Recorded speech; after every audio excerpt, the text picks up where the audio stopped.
다 함께 사도신경으로 신앙 고백하시겠습니다. 전능하사 천지를 만드신 하나님 아버지를 내가 믿사오며 그 외아들 우리 주 예수 그리스도를 믿사오니 이는 성령으로 잉태하사 동정녀 마리아에게 나시고 본디오 빌라도에게 고난을 받으사 십자가에 못 박혀 죽으시고 장사한 지 사흘 만에 죽은 자 가운데서 다시 살아나시며 하늘에 오르사 전능하신 하나님 우편에 앉아 계시다가 저리로서 산자와 죽은 자를 심판하러 오시리라. 성령을 믿사오며 거룩한 공예와 성도가 서로 교통하는 것과 죄를 사여 주시는 것과 몸이 다시 사는 것과 영원히 사는 것을 믿사옵나이다. 아멘. 다 함께 찬송가 347장 부르시겠습니다.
오늘 우리에게 주신 하나님의 말씀은 출애굽기 14장 1절부터 9절 말씀입니다. 여호와께서 모세에게 말씀하여 이르시되 이스라엘 자손에게 명령하여 돌이켜 바다와 믹돌 사이에 비아히롯 앞 곧 바알스본 맞은편 바닷가에 장막을 치게 하라. 바로가 이스라엘 자손에 대하여 말하기를 그들이 그 땅에서 멀리 떠나 광야에 갇힌 바 되었다 하리라. 내가 바로의 마음을 완악하게 한즉 바로가 그들의 뒤를 따르리니 내가 그와 그의 온 군대로 말미암아 영광을 얻어 애굽 사람들이 나를 여호와인 줄 알게 하리라 하시매 무리가 그대로 행하니라. 그 백성이 도망간 사실이 애굽 왕에게 알려지매 바로와 그의 신하들이 그 백성에 대하여 마음이 변하여 이르되 우리가 어찌 이같이 하여 이스라엘을 우리를 섬김에서 놓아 보내었는가 하고 바로가 곧 그의 병거를 갖추고 그의 백성을 데리고 갈새 선발된 병거 600대와 애굽의 모든 병거를 동원하니 지휘관들이 다 거느렸더라. 여호와께서 애굽 왕 바로의 마음을 완악하게 하셨으므로 그가 이스라엘 자손의 뒤를 따르니 이스라엘 자손이 담대히 나아갔음이라. 애굽 사람들과 바로의 말들 병거들과 그 마병과 그 군대가 그들의 뒤를 따라 바알스본 맞은편 비아히롯 곁 해변 그들의 장막 친 데에 미치니라. 아멘. 할렐루야. 예담교회 주일 예배에 오신 우리 성도님들을 주의 이름으로 사랑하고 축복합니다. 앞으로 다가올 일을 미리 알 수가 있어서 미리 준비를 하고 대비를 해 내가 가야 할 길을 성공으로 이끌 수 있다라고 한다면 얼마나 좋을까요? 하지만 그럴 수 있는 사람은 이 세상에 단 한 사람도 없습니다. 그러나 미리 알 수는 없지만 과거와 현재의 상황을 바탕으로 예측을 해갖고 움직이는 것은 가능합니다. 주식이라던가 부동산, 선거 같은 확률로 움직이는 것들이 그렇다라고 할 수 있습니다. 하지만 이건 역시 말 그대로 예측일 뿐 100% 정확한 것은 아닙니다. 99%의 성공률을 가지고 있다라고 하더라도 단 1%로 인해서 실패할 수도 있습니다. 인생은 확률이 아니지요. 숫자에 우리의 인생을 걸 수는 없습니다. 100%가 없기 때문입니다. 하지만 여러분들 100%가 존재한다라고 한다면 여러분은 어떤 선택을 하시겠습니까? 100% 장담할 수 있는 것이다 라고 하면 지금은 손해를 보더라도 아닌 듯 보일지라도 그것을 선택하지 않겠습니까? 그런데 그것조차도 사실 쉽지가 않습니다. 왜냐하면 불안하거든요. 100%라고 하는 것을 알면서도 순간순간 우리를 흔드는 것들이 생기고 어려움이 너무 힘들게 될 때 우리는 넘어지기도 합니다. 우리 인생의 100%를 알고 계신 분이 계십니다. 하나님이시죠. 하나님은 우리가 어디로 어떻게 가야 할지 100% 아시는 분이십니다. 그런 하나님이 말씀하신다면 우리는 그 말씀을 온전히 신뢰할 수 있어야 합니다. 그런데 아까 이야기했다시피 사실 그렇게 하는 게 쉽지가 않습니다. 인간은 의심하는 존재이고 유혹에 쉽게 넘어가는 존재이기 때문입니다. 우리들의 이성이 옳고 그름을 판단해서 선택을 하지만 그 판단조차도 흔들릴 수가 있습니다. 그래서 우리들의 선택은 100%가 없습니다. 하나님을 선택한다라고 해서 하나님을 100% 신뢰하는 것이 아니라 믿음이 좋다고 하는 사람들조차도 아마 많아야 95%쯤 그리고 나머지 5%는 피할 은신처를 마련해 놓게 마련입니다. 하나님의 구름 기둥과 불 기둥이 이스라엘을 인도하고 계십니다. 하나님의 인도하심을 따라 그들은 약속의 땅, 가나안 땅으로 가게 됩니다. 출애굽의 첫 발걸음은 굉장히 가벼웠을 것입니다. 서둘러서 긴박하게 애굽을 빠져나오기는 했지만 그동안 애굽에서 겪었던 노예 생활을 벗어난다라고 생각하면 굉장히 기쁘고 즐거운 마음으로 출애굽을 했을 것입니다. 물론 오랫동안 머물고 정들었던 곳을 떠나 새로운 곳을 향해 나아간다라고 하는 막연한 불안감 정도는 가지고 있었을지 모르지만 대부분은 기대와 환희 그리고 앞으로 핑크빛 인생을 꿈꾸며 출애굽을 했을 것입니다. 사실 여기까지 이스라엘 백성들 스스로가 한 것은 하나도 없습니다. 전적으로 하나님께서 인도해 주신 것이지요. 여기까지만 보더라도 출애굽의 승리는 하나님의 승리지 이스라엘의 승리는 아니었습니다. 그럼에도 그들은 자신들이 뭔가를 잃은 것과 같은 뿌듯함, 성취감, 우쭐함 같은 것들이 넘쳐났습니다. 앞으로 그들에게 어떤 일들이 일어날 것이며 어떤 위기가 닥치게 될지도 모른 채 말입니다. 1절부터 2절입니다. 여호와께서 모세에게 말씀하여 이르시되 이스라엘 자손에게 명령하여 돌이켜 바다와 믹돌 사이에 비아히롯 앞 곧 바알스본 맞은편 바닷가에 장막을 치게 하라. 이스라엘은 하나님의 말씀대로 구름 기둥과 불 기둥을 보면서 진행을 하게 됩니다. 하나님께서 말씀하신 대로 움직이게 되지요. 그런데 이렇게 움직이는 것은 그들의 생각 범주에서 크게 벗어나지 않았고 별일이 있겠냐라고 하는 안도감 같은 안심 이런 것들이 있었기 때문입니다. 그러니까 전적으로 하나님의 인도하심을 의지했던 것은 아니라는 것이지요. 가나안으로 가는 길은 지난주에 말씀드린 것처럼 가장 빠른 길은 동북쪽 길 지중해 연안을 따라 수에즈 지역의 북쪽 끝을 따라 블레셋을 지나가는 길이라고 했습니다. 2주간이면 갈 수 있는 길이죠. 그런데 이스라엘 백성들이 가나안으로 가는 도중 최대한 적군과 만나 전쟁을 할 수 있는 거리를 피하고 그래서 이들이 이나햄 출애굽을 후회하며 마음을 돌이켜 애굽으로 돌아가야 하겠다라고 하는 그런 마음을 갖지 않게 하기 위해서 이 길을 선택하지 않으셨다라고 했습니다. 그런데 돌이켜라고 사용된 단어 슈브는 주로 돌아오다라는 의미로 사람에 대하여 사용될 때에는 회개하여 언약으로 돌아온다라는 의미를 가지고 있지만 장소적인 의미로 사용될 때에는 현재 진행하는 방향과는 완전히 다른 방향으로 돌이킨다라는 의미를 가지고 있습니다. 그러니까 가던 길과는 전혀 다른 생뚱맞은 길로 가게 하셨다라는 뜻입니다. 갑자기 진행 방향을 완전히 바꾸어서 되돌아간다? 굉장히 의아스럽고 이해할 수 없는 진행이지요. 나를 따르라 라고 해갖고 열심히 그 사람을 따라갔더니만 하는 말이 이 산이 아닌가 보다. 아까 우리가 있던 그 산이 맞는가 보다 라고 해갖고 왔던 길을 되돌아 다시 아까 그 산으로 올라가면서 하는 말이 아이쿠 조금 전 아까 그 산이 맞는가 보다 한다라고 하면 어느 누가 이 사람을 신뢰할 수 있겠습니까? 그런데 하나님이 이끄시는 진행 방향에 의문이 생기는 것은 물론이거니와 하나님이 이끄시는 방향으로 갔더니만 이스라엘 백성이 생각할 때 안 좋은 일이 생긴다면? 그렇다면 이들이 전적으로 하나님의 말씀을 신뢰할 수 있겠습니까? 2년 전쯤 방영되었던 드라마 스카이캐슬에서 저를 전적으로 믿으셔야 합니다. 어머님, 그저 저만 믿으시면 됩니다. 라고 했던 한 입시 코디네이터의 대사가 떠오릅니다. 이미 수많은 아이들을 서울대에 입학시켰던 이 사람을 믿기만 하면 자신들의 자녀들이 서울대에 입학할 수 있을 거라는 생각으로 이 부모들은 이 사람이 하라는 대로 하게 됩니다. 하지만 결국에는 이 사람이 엄청난 비리와 잘못을 저지르며 서울대에 입학시켰다라는 것을 알게 되었고 결국에는 믿는 도끼에 발등 찍히는 결과를 맞이하게 됩니다. 잘못 믿으면 이렇게 됩니다.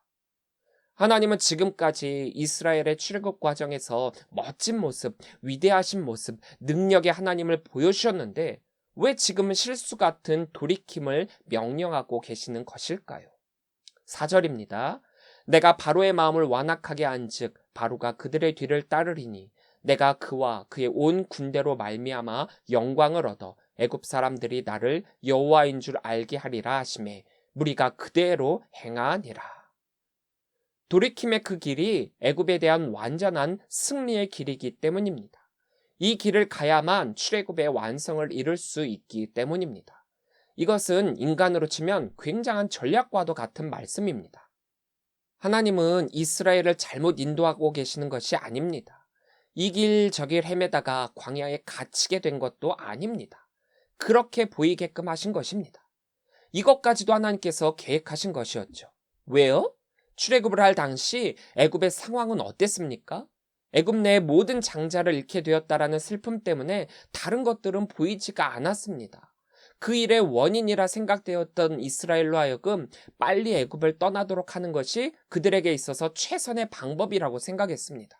그래서 이것저것 재지도 못하고 있는 잼을 다 내어주면서까지 이스라엘을 내보내게 되었죠. 그런데 시간이 지나면서 이들이 받았던 엄청난 충격에서 벗어나 현실을 보게 됩니다.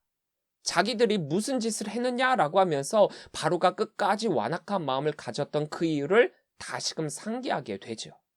이스라엘이 그들에게 있어서 엄청난 재산이었고 노동력이었고 힘이었다라는 사실을 깨닫게 됩니다. 5절입니다. 그 백성이 도망간 사실이 애굽 왕에게 알려짐에 바로와 그의 신하들이 그 백성에 대하여 마음이 변하여 이르되 우리가 어찌 이같이 하여 이스라엘을 우리를 섬김에서 놓아 보내었는가 하고 도망이 아니었죠. 그들 스스로가 나가라고 했었습니다. 12장 31절부터 33절입니다. 밤에 바로가 모세와 아론을 불러서 이르되 너희와 이스라엘 자손은 일어나 내 백성 가운데로 떠나 너희의 말대로 가서 여호와를 섬기며 너희가 말한 대로 너희 양과 너희 소도 몰아가고 나를 위하여 축복하라 하며 애굽 사람들은 말하기를 우리가 다 죽은 자가 되도다 하고 그 백성을 재촉하여 그 땅에서 속히 내보내려 하므로. 그런데 이제 충격이 가시자마자 그들이 내보낸 것이 아니라 도망간 것으로 여기게 됩니다. 하나님은 이들이 이런 마음을 가질 것이라는 것도 알고 계셨습니다. 그렇기 때문에 도리어 쫓아올 수 있는 거리를 만드셨던 것입니다. 3절입니다. 바로가 이스라엘 자손에 대하여 말하기를 그들이 그 땅에서 멀리 떠나 광야에 갇힌 바 되었다 하리라. 멀리 떠나로 사용된 단어 네부킴은 혼란스러워하다, 당황하다라는 뜻으로 이 부분은 그들이 그 땅에서 당황하고 있다로 해석이 되며 이는 바로가 보기에 이스라엘 백성들이 어디로 가야 할지 몰라서 우왕좌왕하다가 광야에 갇힌 것으로 여기고 추격의 여지가 있다라는 마음을 먹게 했다라는 것입니다. 하나님께서 왜 그 길을 돌이키셨는가? 바로 여기에 답이 있습니다. 도리어 애굽이 이스라엘을 쫓아오도록 만들었다라는 것입니다. 그들이 쫓아와야만 애굽 사람이 이스라엘이 하나님을 여호와인 줄 알게 되기 때문입니다. 이스라엘이 쫓아와야만 출애굽의 클라이막스가 된다라는 것이지요. 언뜻 이해가 잘 되지 않습니다. 애굽이 이스라엘을 쫓아오는 것이 왜 출애굽의 클라이막스요? 하나님을 여호와인 줄 알게 되는 것인가? 여러분들이 생각하기에는 어떻게 보이십니까? 이미 10가지 재앙을 통해서 여호와 하나님이 어떤 분이신 줄 애굽이나 이스라엘이나 알았을 것입니다. 마지막 장자의 죽음을 통한 유월절 사건을 통해서 하나님은 생명까지도 주관하시는 분이시라는 사실을 깨달았을 것입니다. 그렇기에 바로가 잠시나마 일지언정 그 능력에 굴복한 것 아닙니까? 그런데 5절에서 마음이 변했다라고 했습니다. 변했다라고 사용된 단어 예아 페크는 스스로 마음을 돌이키다라는 뜻을 가지고 있는데 이것은 하나님이 내리신 재앙과 고통을 모두 잊어버리고 처음에 이스라엘 백성을 보내기 싫어했던 상태로 돌아온 것을 의미하고 있습니다. 다시 원 상태로 돌아간 것이지요. 악은 처음으로 돌아가려는 성질을 가지고 있습니다. 완악은 하나님의 위대하심을 잊어버리게 만드는 역할을 합니다. 아무리 경험적으로 알게 된다라고 하더라도 완악함의 결과는 결국 패망이라는 사실을 우리는 깨달아야만 합니다. 그런데 바로의 이 완악이 결국에는 하나님의 영광으로 나타나게 됩니다. 영광을 받다로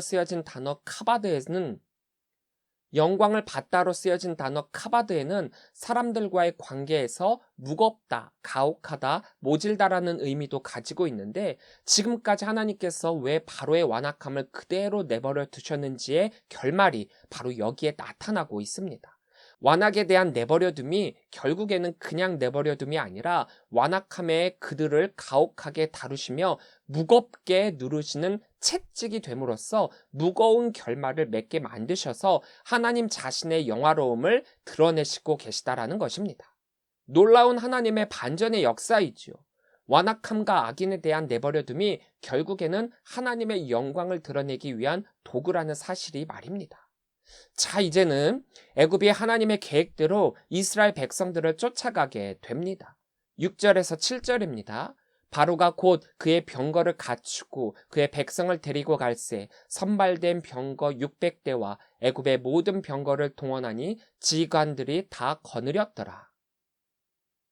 바로는 군대를 동원하고 신하들과 함께 병거를 타고 출정을 합니다. 출정했던 사람들은 애굽에서 일어났던 재앙들로 인해 복수심에 불탄 마음으로 이스라엘을 추격했을 것입니다. 아무 무기도 가지지 않았고 노예 생활을 했던 맨몸의 이스라엘을 병거를 갖춘 군사들과 함께 쫓는다라는 것은 그 결과는 눈에 보이듯 뻔합니다. 그들은 다시 이스라엘 백성들을 잡아서 애굽으로 끌고 올 것이고 반항하는 자들이 있다면 엄청난 살육이 일어나게 되겠죠. 그런데 이것은 하나님의 계획하심이라고 했습니다. 도리어 이스라엘의 진행 방향을 틀어서까지 만든 상황입니다. 이스라엘의 입장에서 본다면 마른 하늘의 날벼락 같은 상황입니다. 자칫 잘못하면 이스라엘 백성 자체가 멸망하는 큰일 중에 큰일이지요. 하나님의 오판 같습니다. 그런데 나를 여호와인 줄 알게 하리라 라고 하는 이 하나님의 이 말씀을 다시 한번 묵상하시기 바랍니다. 하나님께서 모세를 불러 여호와의 이름을 처음 알려주셨을 때 그 여호와의 약속의 이름, 그 여호와 능력의 하나님의 이름을 선포하셨습니다. 예흐 아쉐르 예흐, 영원부터 영원까지 스스로 존재하시는 능력의 하나님이 너희와 함께 하신다. 그 하나님이 너희를 구원해 주겠다. 너희가 어느 곳에 있든 어느 환경에 있다라고 하더라도 홀로 있는 것이 아니다. 바로 그것에 나도 너희와 함께 있을 것이다.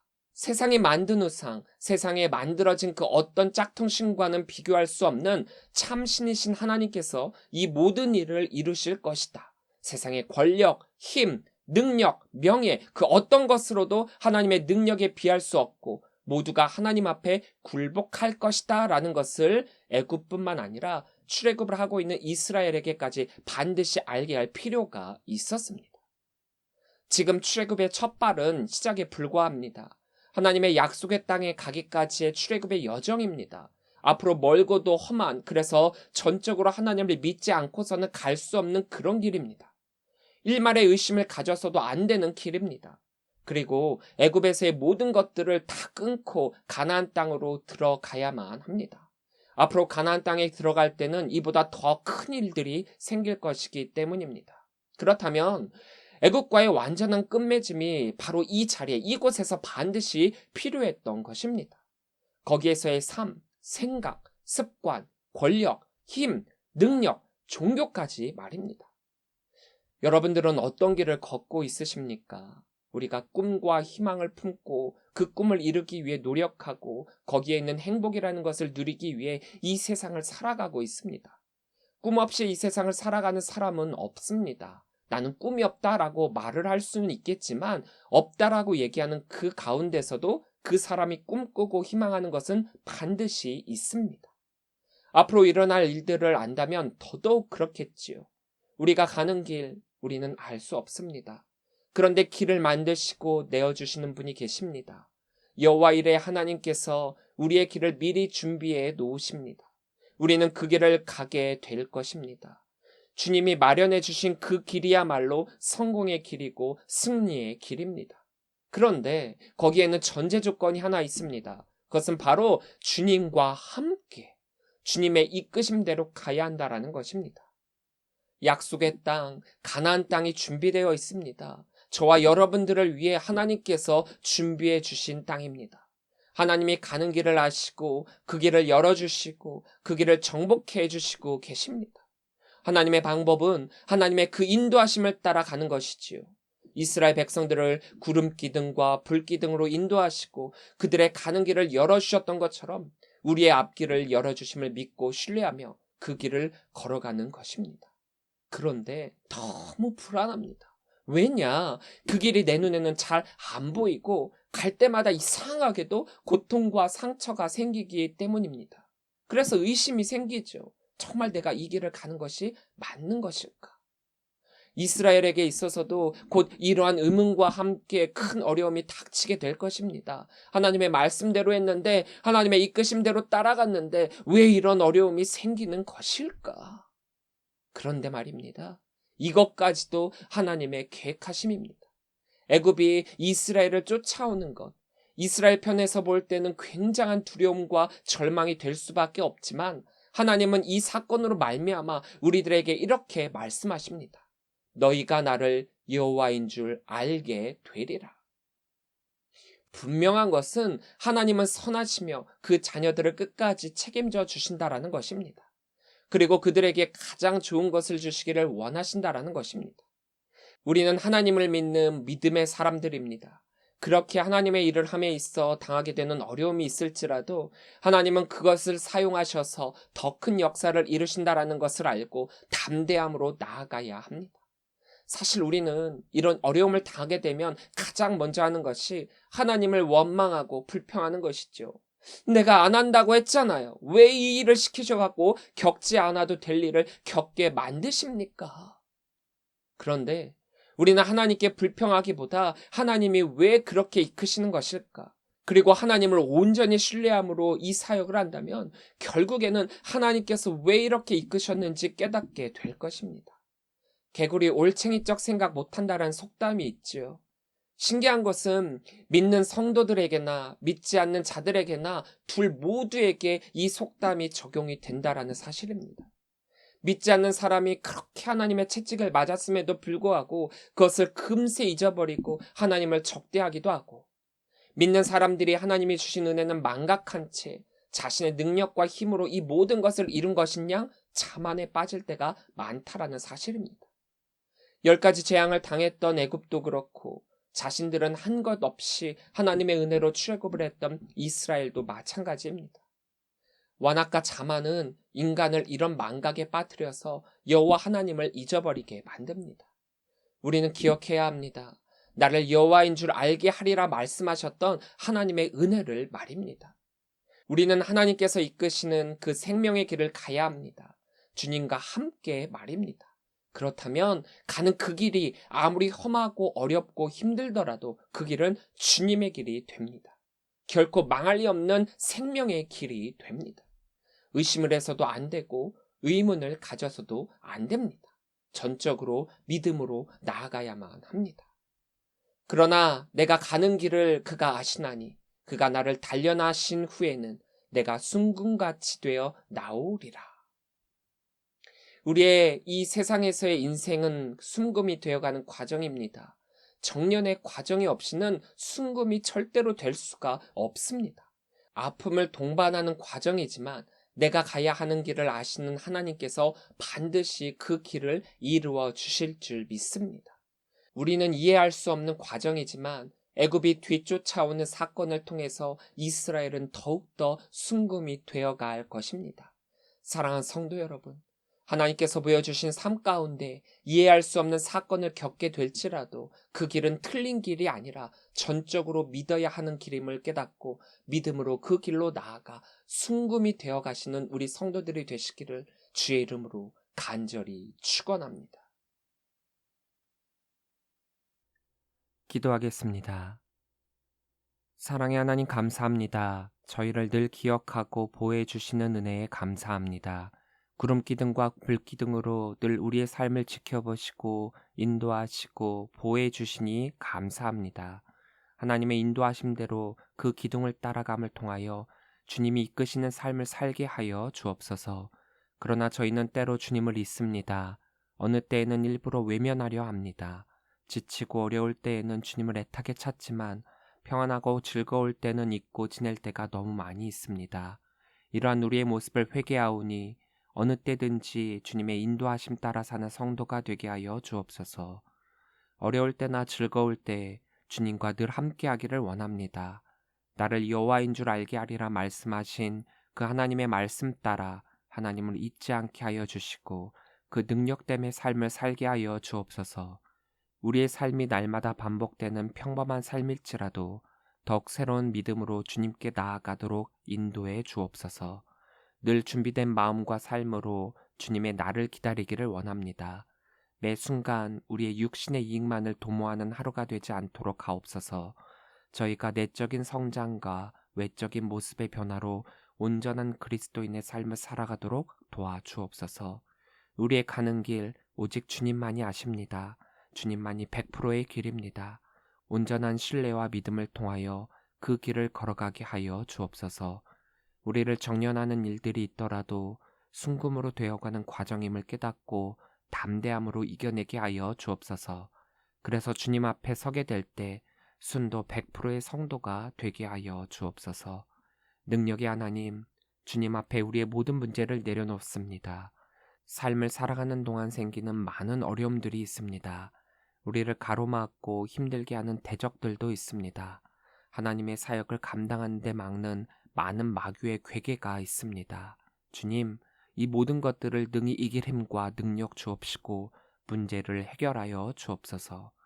많은 기도의 제목을 내려놓고 주님께 기도하는 성도들의 기도를 들어주시사 응답하여 주옵시고 나라와 민족과 가족과 교회가 주님의 뜻 안에서 화목하게 하여 주옵소서. 우리의 모든 삶을 주관하시는 주님께 감사를 드리오며 이 모든 말씀 예수님의 이름으로 기도합니다. 아멘. 다 함께 결단 찬양, 주가 보이신 생명의 길 찬양하시겠습니다.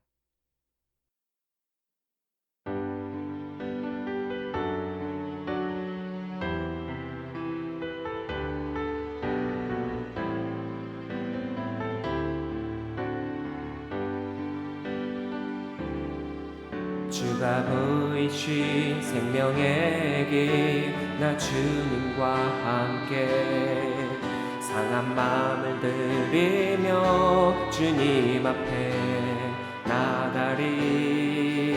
나의 의로움이 되신 주 그 이름 예수, 나의 길이 되신 이름 예수.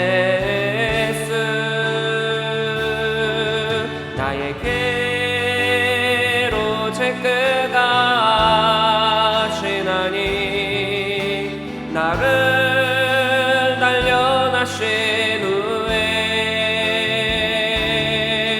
내가 정금같이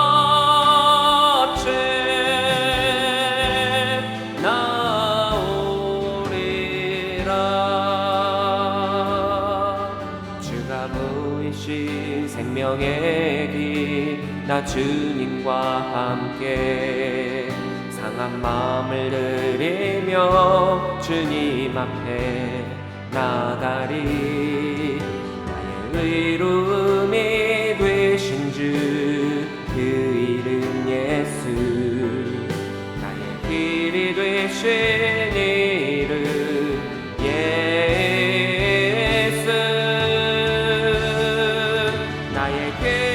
나에게로 제끄가 지나니 나를 단련하신 후에 내가 정금같이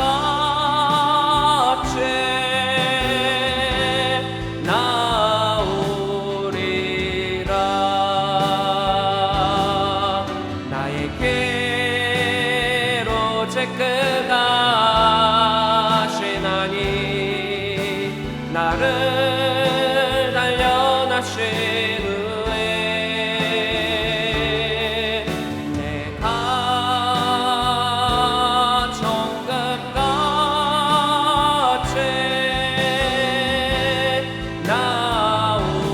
나오리라. 나에게로 제끄가 지나니 나를 단련하신 후에 내가 정금같이 나오리라.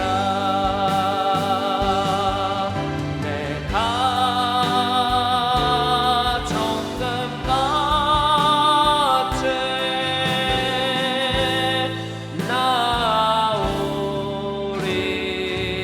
나오리라.